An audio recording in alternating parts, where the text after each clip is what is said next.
ओम शांति, ओम शांति, ओम शांति।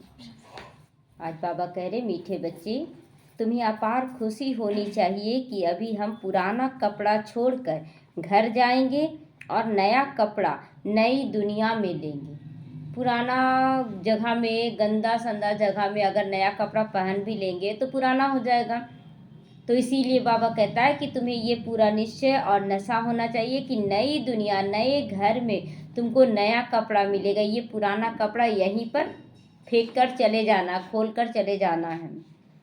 प्रश्न है, ड्रामा का कौन सा राज अति सूक्ष्म समझने का है? जैसे जैसे ऊपर चढ़ेंगे ना, सूक्ष्मता की ओर जा रहे हैं हम लोग। तो इसीलिए बाबा कहता है, अगर ड्रामा का राज कौन सा राज अति सूक्ष्म है समझने का? उत्तर है, ये ड्रामा जो मिसल चलता है, टिक टिक होती रहती है, जिसको जो एक्ट चल रही है वह हूबहू 5000 वर्ष के बाद रिपीट होगी। यह राज बहुत सूक्ष्म है समझने की। देखिए, एक बार हुआ है ये ड्रामा, फिर दूसरा बार बना, फिर तीसरा बार, ऐसा नहीं है। ड्रामा एक ही बार है, हर बार एक बार, पहली बार चल रहा है, ऐसा सोचकर सोचना है। बहुत बच्चे इसमें मूंझ जाते हैं ना कि रिपीट होगा, पता नहीं मेरा कैसा पुरुषार्थ हुआ होगा, पता नहीं मेरा ऐसा ही है।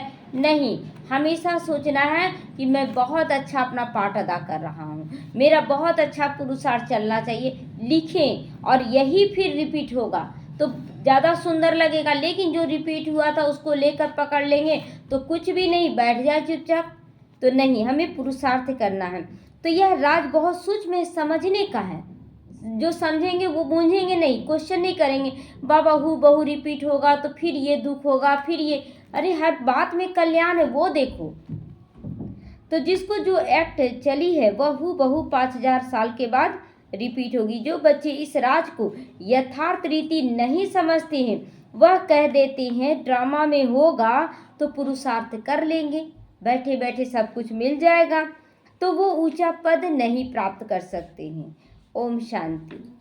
बच्चों को बाप की पहचान मिली, फिर बाप से वर्षा लेना और पावन बनना है। कहते भी हैं, हे पतित पावन, आकर हमको पावन बनाओ, क्योंकि समझते हैं कि हम पतित बुद्धि, पतित हो चुके हैं पूरी तरह से। इसीलिए हम लोग बोलते हैं, भगवान आओ हमें पावन बनाओ।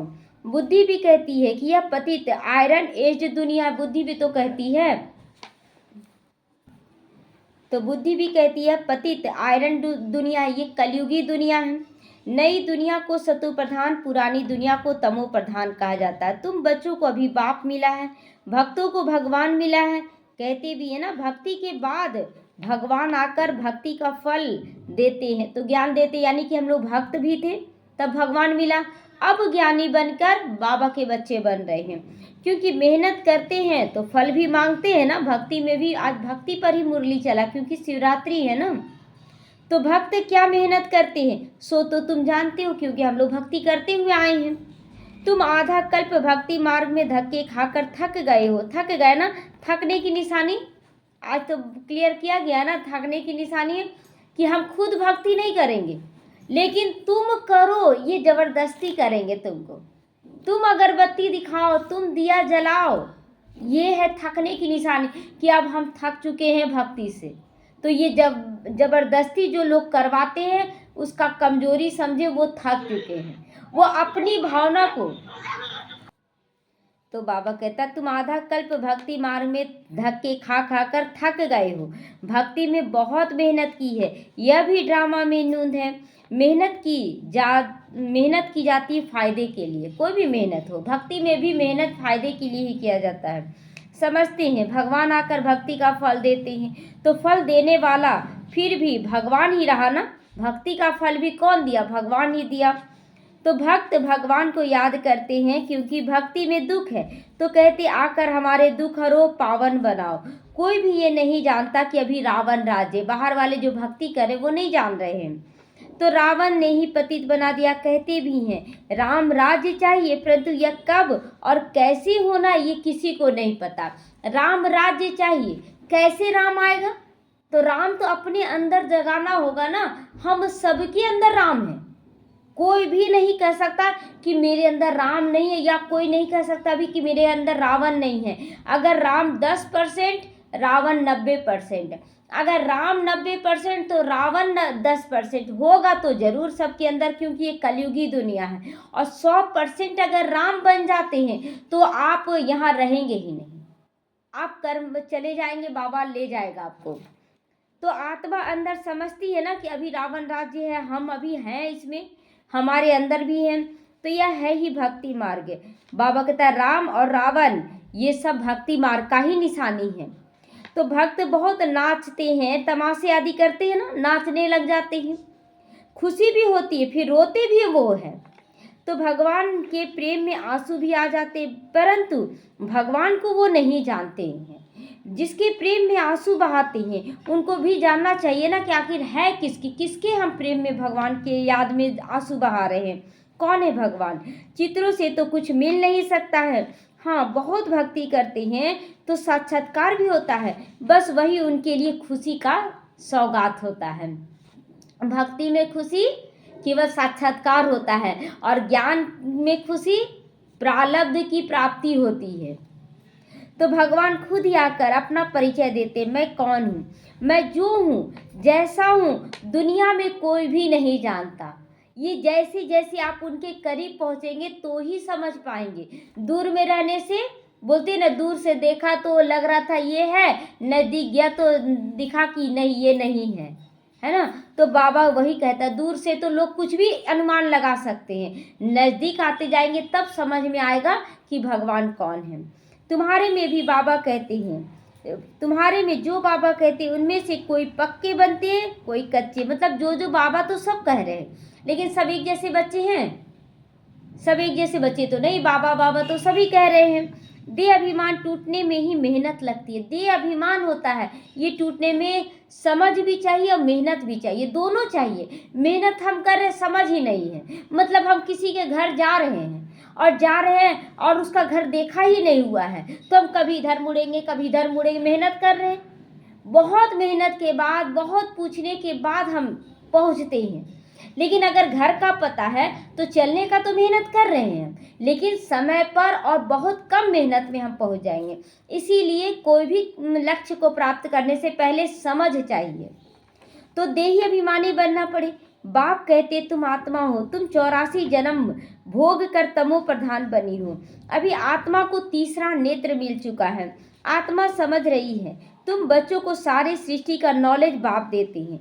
बाप नॉलेजफुल है तो बच्चों को भी नॉलेज दे देते हैं। कोई पूछे सिर्फ तुम ही 84 जन्म लेते हो, कोई पूछेगा ना कि केवल क्या तुम ही 84 जन्म लेते हो, बोलो हाँ, हमारे में कोई 84, कोई 82, कोई 80, कोई 60, कोई 70 भी लेते हैं, 75 भी लेते हैं, कोई 60, मतलब हर तरह के लोग हैं ना।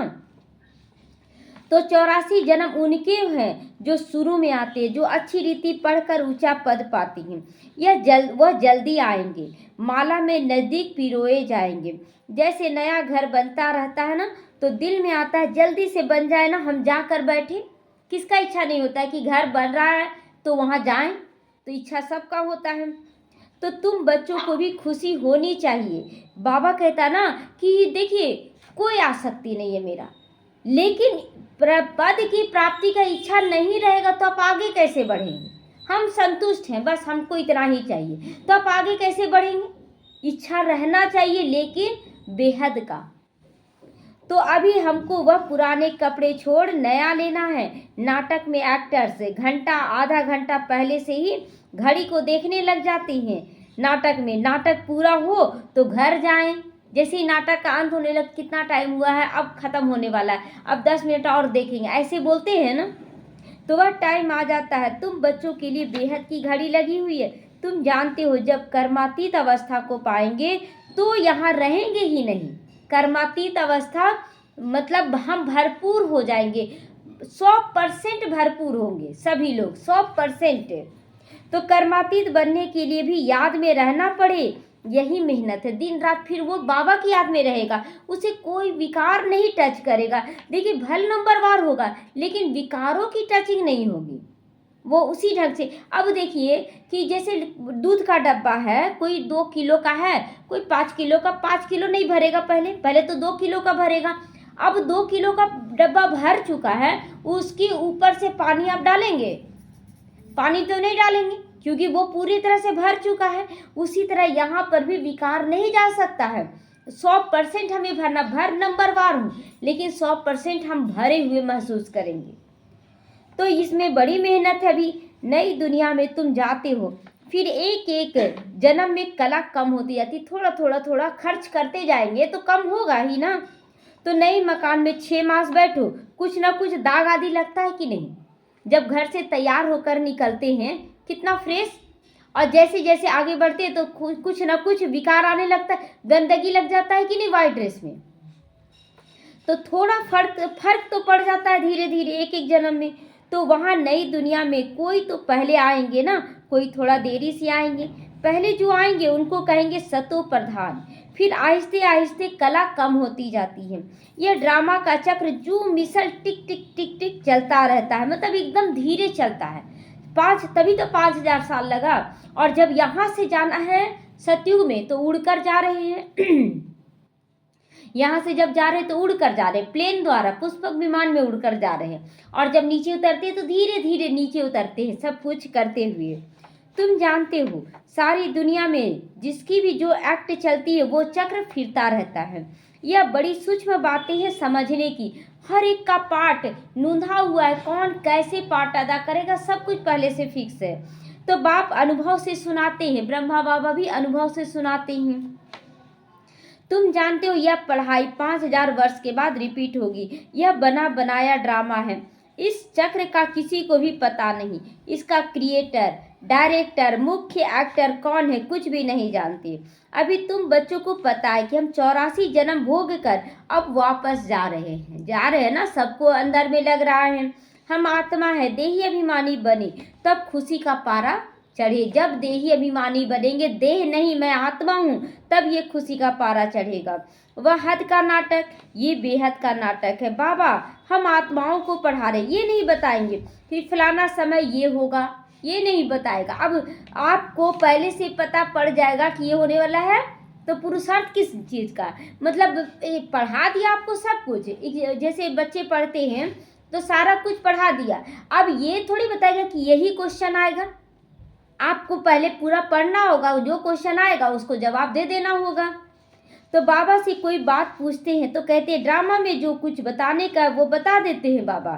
ड्रामा अनुसार उत्तर मिलना है था सो मिल गया, बस उस पर चल पड़ना चाहिए। ड्रामा मिसल बाप कुछ भी नहीं कर सकते उस समय, एग्जाम के समय बाप भी कुछ नहीं कर सकता है। कई बच्चे कहते हैं ड्रामा में होगा तो पुरुषार्थ कर लेंगे, ड्रामा में होगा तो खाना खा लेंगे। ऐसा सोचते हैं क्या? करना पड़ता है कि नहीं? ड्रामा में होगा तो खाना खाने का भी मेहनत करना पड़ेगा।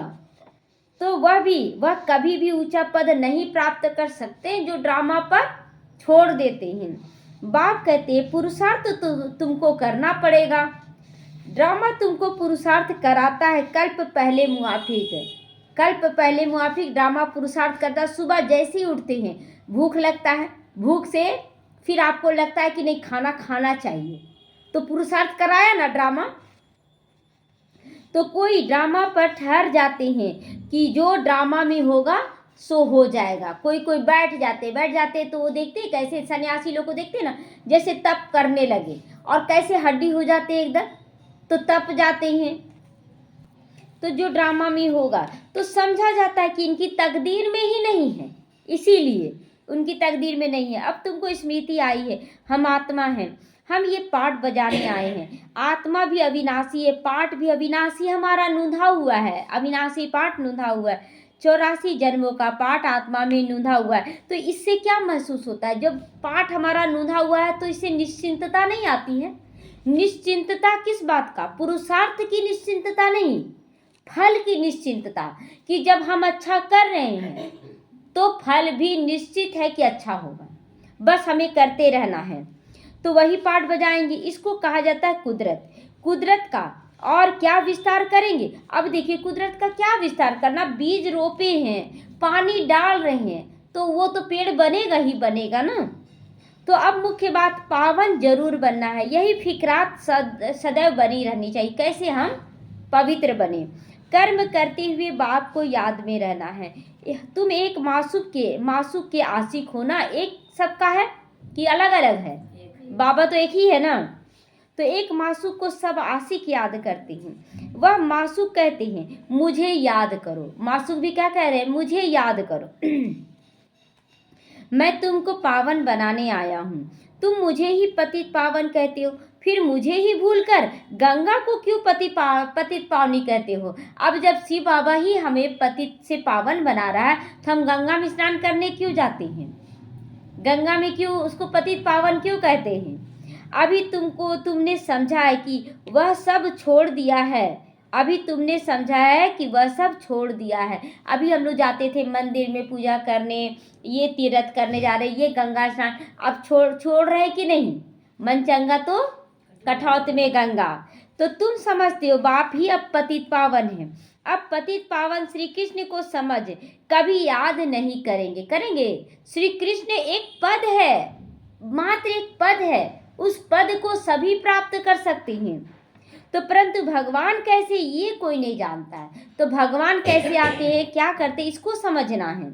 श्री कृष्ण की आत्मा जो सत्युग में थी, अनेक रूप धारण करते करते तमो प्रधान अभी बन गई है, फिर वही सतो प्रधान बनना है। तो जो ड्रेस हम पहने थे, फिर दूसरा ड्रेस, फिर तीसरा, खराब होते ही गया ना। तो शास्त्रों में ये भूल कर दी है। यह भी भूल, क्या भूल है कि भगवान के जगह में श्री कृष्ण का नाम डाल दिया गया है। तो भूल जब हो तभी तो आकर अब भूल बनाएंगे ना बाबा। बाबा कहता है जब गलती ही नहीं करोगे कोई चीज़ तो बाबा आएगा क्यों? तो इसीलिए आता है ना, गलती को सुधारने, उनका भी पाठ है बना हुआ। तो यह भी भूलें भी ड्रामा में हैं और फिर होंगी, तो कल्याण है कि नहीं? भूल होगा तभी तो भगवान आएंगे। तो अब तुमको समझाया है कि शिव भगवानुवाच। अब क्या कहेंगे? गीता का भगवान कौन? शिव भगवानुवाच। तो भगवान कहते भी हैं शिव को। भगवान तो एक ही होता है, सब भक्तों को फल देने वाला एक भगवान, उनको कोई भी जान नहीं सकता है। आत्मा कहती है ओ गॉड फादर ब्रह्मा विष्णु शंकर के भी रचयिता यानी कि पिता। वो लौकिक फादर तो वहाँ हैं, फिर उस बाप को याद करते हैं। तो आत्मा के दो फादर होते हैं ना, शरीर में है और आत्मा ही ना काम करती शरीर द्वारा भी, इसलिए दो पिता हो गए, एक आत्मा के पिता, एक शरीर के पिता।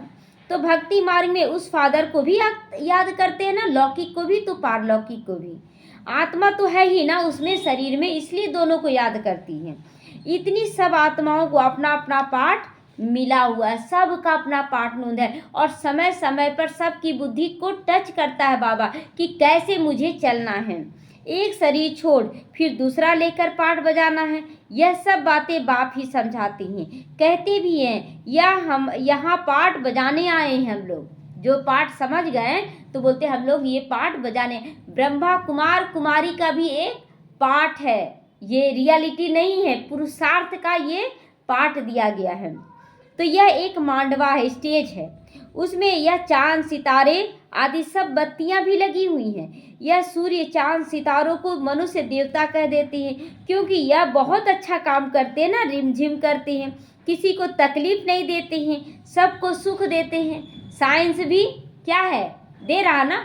तो साइंस के पहले सूक्ष्म रूप से सूरज चांद सितारा है और उसके बाद साइंस देता है। तो दोनों ही दाता है, लेकिन साइंस दुख देता है और ये प्रकृति दुख नहीं देती है। लेकिन अभी प्रकृति भी दुख देने का कारण बन रही है कि नहीं, तमो प्रधान होने के कारण। तो बहुत काम करते हैं ये, इसीलिए इनको भी देवता कह देते हैं। अच्छा काम करने वाले को तो कहते हैं ना कि आप तो जैसे देवता हैं मेरे लिए, अच्छा करते हैं। तो अब वास्तव में देवताएं तो होते सतयुग में, सब सुख देने वाले थे, सबकी प्रीत थी, इसीलिए देवताओं से उनकी भेंट की जाती है। देवताओं के गुण गाए जाते हैं उनकी महिमा के रूप में। जैसे सूर्य चांद सितारों की भी महिमा क्यों होती है? देवताओं की महिमा के रूप में होती है उनकी। सूर्य के रूप में शिव बाबा को याद करते हैं, चंद्रमा के रूप में ब्रह्मा बाबा को याद करते हैं, तारों के रूप में पूरे ब्राह्मण परिवार को याद करते हैं। तो ये उनकी महिमा है। तो उन्हों के आगे जाकर गाते हैं हम निर्गुण हारे में अब कोई गुण नहीं, आप ही तरस परोई। तो उनके आगे ये सब गाती हैं। आपको तो तरस पड़ता होगा ना, बाप कहते तरस पड़ा तभी तो फिर से आया ना, भगवान को तरस पड़ा तब तो आया ना। तुमको गुणवान बनाने आया हूँ, कुछ लेने नहीं आया हूँ। लेने क्या आया है? विकार हमारे अंदर का। तुम पूज्य थे, अब पुजारी बने हो। पूज्य बनो, फिर अब फिर से पूज्य बनो। हम सो का अर्थ भी तुमको समझाया है। मनुष्य तो कह देते आत्मा सो परमात्मा, परमात्मा सो आत्मा। तो बाप कहते यह रॉन्ग है। कभी भी बच्चा बाप के समान बन सकता है, बाप नहीं बन सकता है। ये क्लियर है ना?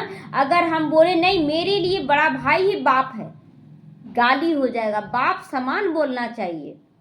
तो तुम आत्मा निराकार थी, फिर देवता, क्षत्रिय, वैश्य, शूद्र बनी, अभी सो ब्राह्मण वर्ण में आई हो। आत्मा पहले सतो प्रधान, सतो, रजो, फिर तमो में आती है। आत्मा पहले बच्चा, फिर थोड़ा सा और बड़ा, फिर युवा, फिर बूढ़ा, फिर मृत्यु को प्राप्त करती है। तो अभी तुम बच्चे समझते हो यह नॉलेज बाबा कल्प कल्प संगम युग पर हमको आकर देते हैं। बरोबर भारत स्वर्ग था, वह वहाँ कितने थोड़े मनुष्य होंगे ना, कितने थोड़े मनुष्य होंगे। अभी कलयुग है, सब धर्म आ गए। सतयुग में थोड़े ही कोई धर्म था, वहाँ होता है ही है एक धर्म, बाकी सब आत्माएं चली जाती हैं। सब आत्माएं कहाँ चली जाती हैं?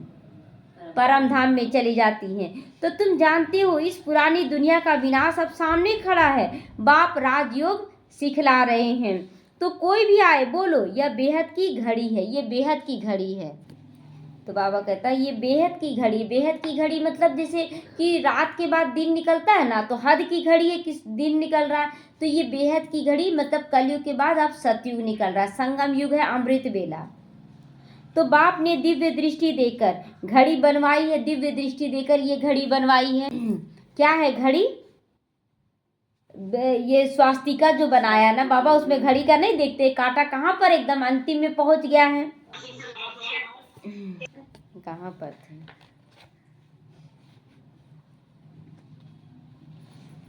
बेहद की घड़ी।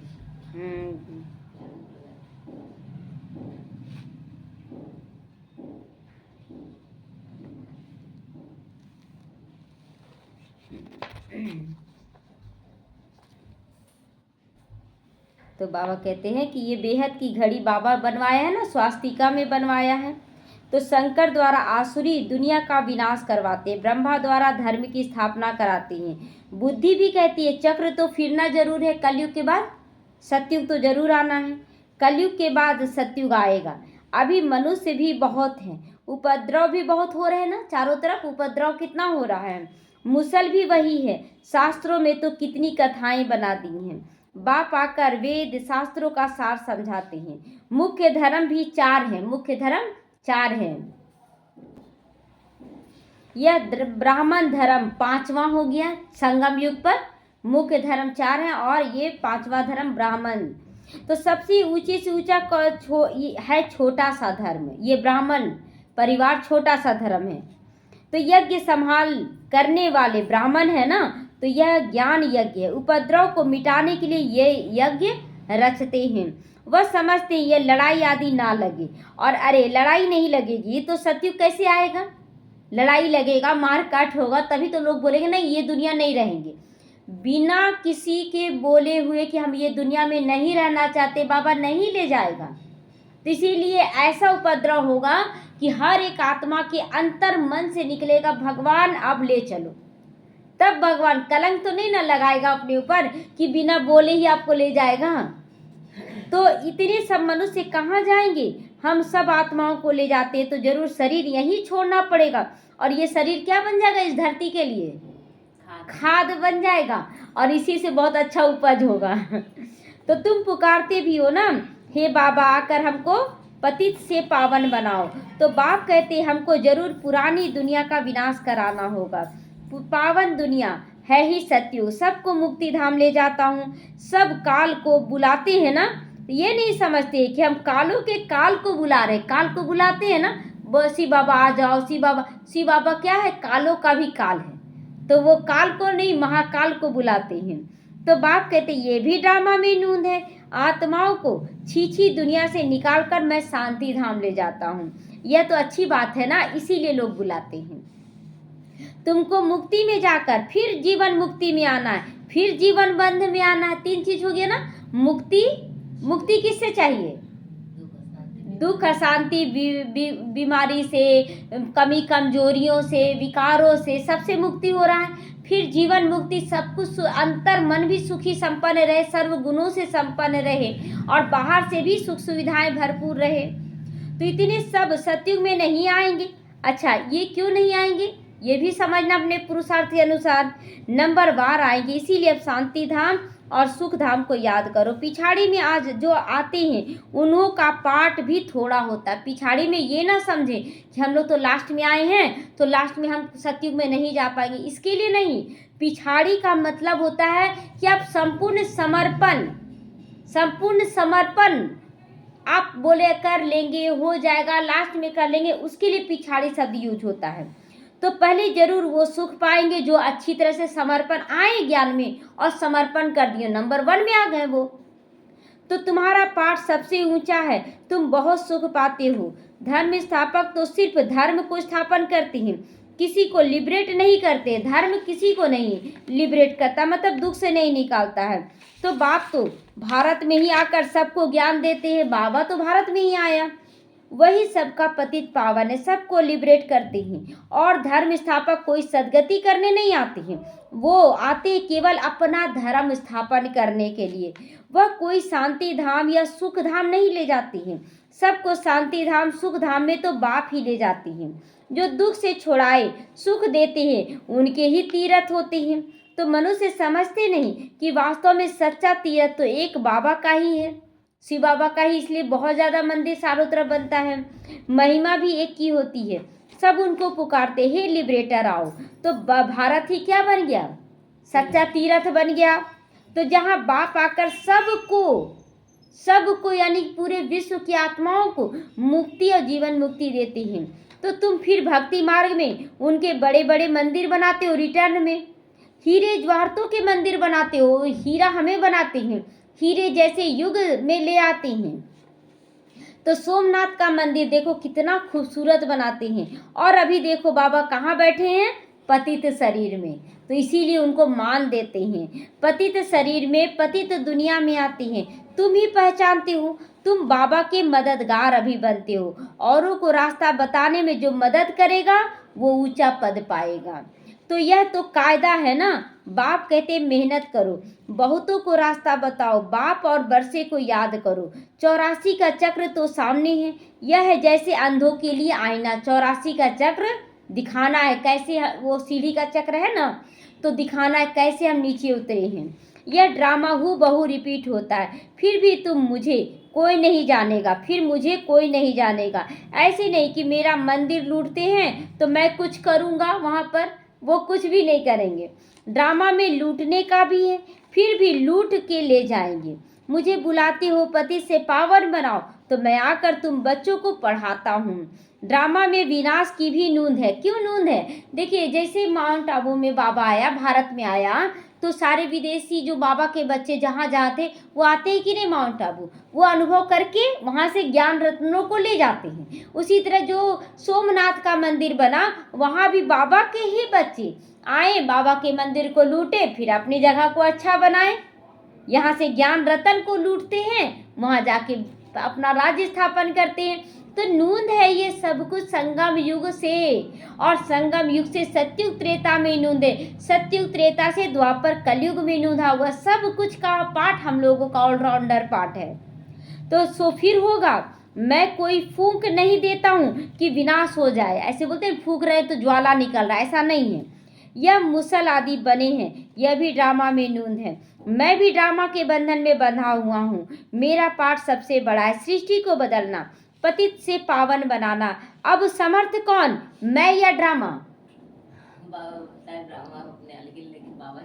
रावण को भी ड्रामा के अनुसार आना होता है ना, नहीं तो ड्रामा बड़ा, बाबा बड़ा है क्योंकि सत्युग ले आता है, लेकिन ड्रामा बड़ा कि वो कलयुग ले आता है। दोनों बोलते ना कि ये दोनों बड़ा ही, मतलब ड्रामा में भी सब कुछ नूंदा हुआ है ना उसी के अनुसार। मतलब बाबा, अच्छा बीच में बाबा तो नहीं आता है, नहीं आता है, तो कहेंगे बाबा भी बड़ा तो ड्रामा भी बड़ा, दोनों ही बड़ा है और उन्हीं का रचा हुआ है, हंसाया। हाँ, ड्रामानुसार आना ही है। जो नॉलेज मेरे में वो आकर फिर मैं समय पर आकर देता हूँ, आगे पीछे तो नहीं आता है बाबा। तो तुम शिव बाबा की सेना हो, रावण पर जीत पाते हो। बाप कहते हैं सेंटर्स खोलते जाओ।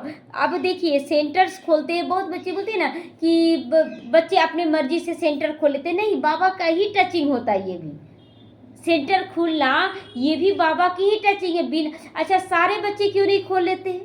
नहीं खोलते हैं ना, तो ये भी बाबा की टचिंग है। और उस आत्मा के जरिए जितनी आत्मा निकलने की वो नूंद है, सब कुछ ये नूंदा हुआ है। इसलिए हम लोगों को ऑब्जेक्शन नहीं करना। ठीक है, आपके अंदर संकल्प सपोर्ट नहीं होता है तो विरोध में फिर खुल जाता है। सपोर्ट हम लोगों को करना। ठीक है, आपके अंदर संकल्प उठा ना। एक बच्ची है तो घर में बहुत विरोध होने लगा। वो बाहर जाना चाहती थी पढ़ने के लिए, तो घर में विरोध होने लगा तो वो बच्ची का गार्जियन तक मैं सोचने लगा कि अब इसको भेजें या ना भेजें। ड्रामा नूंदा हुआ है। तो वो बच्ची आई, सब पूरा परिवार बोला ना कि जाओ इनसे पूछो, ये ज्ञान में हो सकता है बता दे। तो आई पूछने, बोले आप तुम्हारे अंदर क्या संकल्प उठा, तुमको जाना चाहिए या नहीं? तो बोली मेरे अंदर संकल्प हम जाएं, यानी कि उसका पाठ होगा, खींच रहा है। वो जाकर वहाँ रहने लगी, बहुत अच्छे से कर रही। उसी तरह यहाँ भी बाबा संकल्प दिया खोलना है, इसीलिए वो खोल रहा है। इसीलिए हमें क्या करना है, सभी को सपोर्ट करना है।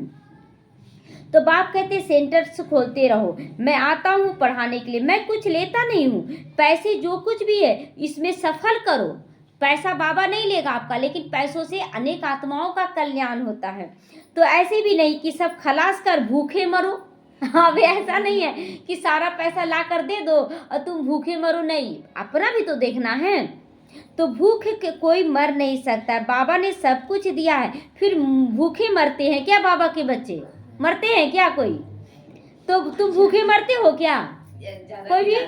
कोई भी भूखे मरते, बल्कि ज्यादा खा ले रहे हैं, है ना। जब बोलते हैं ना नहीं खाएंगे तो और ज्यादा बाबा खिलाता है। तो शिव बाबा का ये भंडारा कैसा रहता है? बाबा का भंडारा भरपूर, कालकंटक दूर।